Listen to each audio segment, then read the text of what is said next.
Hello everyone and welcome! Today I'm going to be showing you how to make a fully automatic Minecraft cactus farm for your Minecraft survival and or creative world.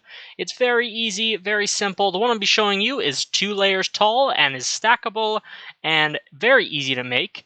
For the materials you will need building blocks of your choice. I recommend at least 2 stacks. I'm also using some glass blocks if you choose to make sure you see the farm. Not necessary, you can use regular blocks, but you also need a bucket of water, 32 sand, 32 slabs of your choosing, 8 fences of your choosing, 1 hopper, 1 single chest, and at least 32 cactus or less just to fill the farm. You can always just use it to get started. Now, you're going to get a 11 by 11 flat area, dig 1 block down, and then hollow it out. So it's going to look like a square 1 block down and hollow all the way out. So you should have a 11 by 11 square 1 block down. Looks something like this. Pretty simple, right? Now that you have that, you're going to take building blocks of your choice and you're going to go around the perimeter of this square, filling it in. So I'm going to grab my spruce planks and I'm simply going to add a layer square around the hole we just dug, and that'll help make it look nice, and it also prevents cactuses from falling outside where we want to go. So this is the basic frame we're making. If you do decide not to make a decorative block on the base, you can do a 10 by 10 square instead, but we did 11 by 11 so we can have a nice even look. Now, once you have that, go to the end of your 10 by 10 square you just made and dig an extra block down all the way across the 10 blocks. And then grab your bucket of water, place it at the end. It's going to funnel towards the very last block. Here, you're going to dig 1 block down and 2 blocks out, like so. Once you get there, place your chest and then a hopper facing into the chest. You should have an L-like system with water flowing into the hopper and the hopper feeding into the chest. This is going to be the beginning of our item collection.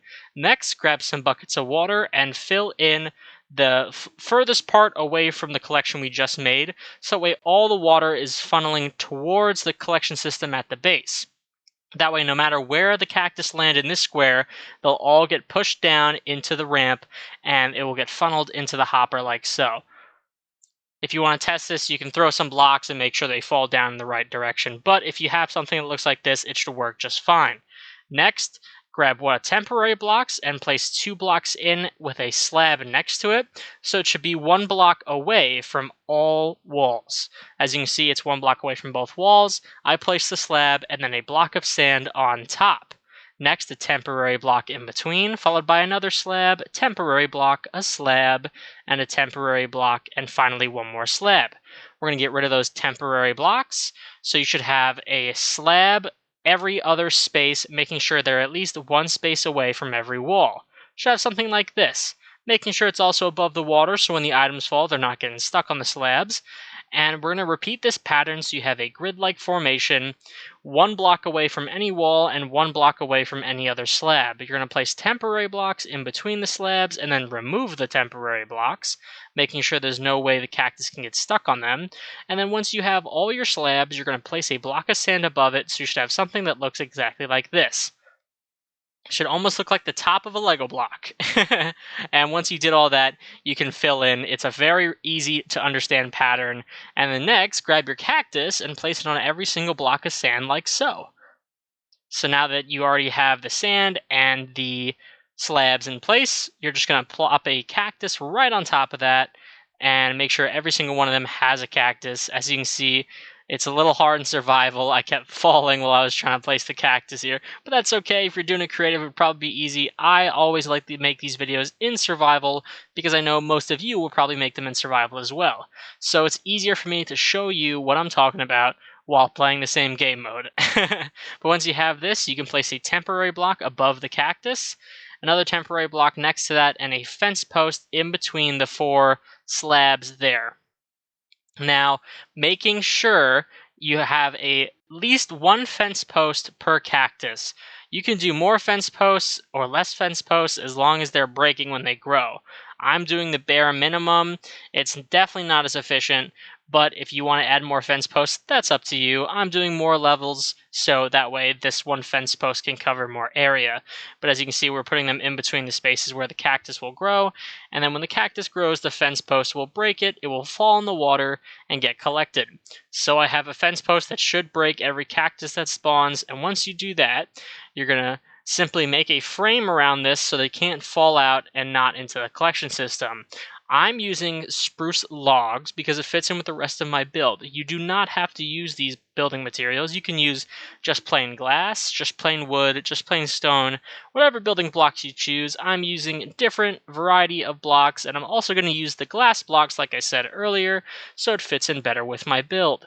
Not necessary though, but you definitely do want to have something around this so the cactus can't fall out of the collection system. That's my only recommendation for this part.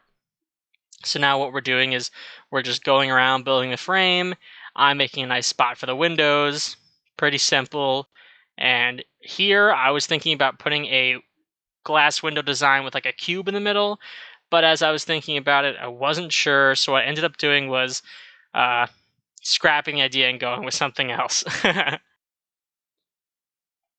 And the only thing that I would recommend is if you do have this one above ground, make it look nice. I added glass, I added framing, and then once you have the whole thing surrounded and the first layer done, you can stop here. But I'm going to show you how to make multiple levels in case you want to make this more efficient for more cactuses. There's a reason why I'm making multiple levels. It's because I need this so I can make an XP farm. Video on that soon. But once you have all this, simply repeat the process that I showed you in the beginning, where you place a slab, make sure they're in the same spot above the ones that you placed in the first column. That way there's no blockage of cactus falling.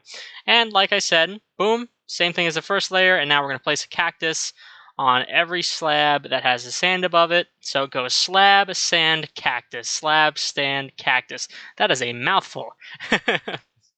But like I said, you can do 3 layers, 4 layers, 5 layers. As long as you follow this method, there's no way you can fail.